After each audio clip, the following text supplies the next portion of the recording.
નમસ્કાર દોસ્તો, આજના વિડીયોમાં તમને બતાવવાનો છું કે અહીંયાથી પાણી વારી છે અને કેટલી જગ્યાએ જાય છે નેક દ્વારા.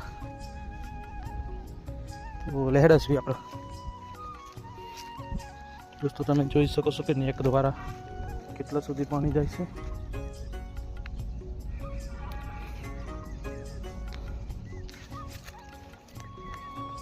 લહેરસવી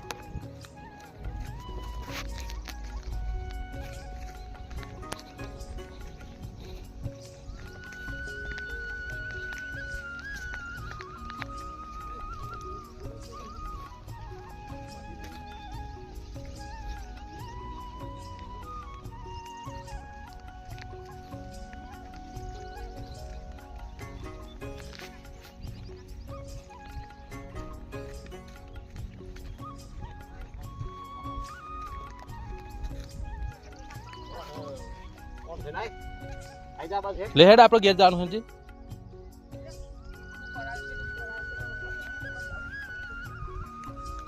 કોણ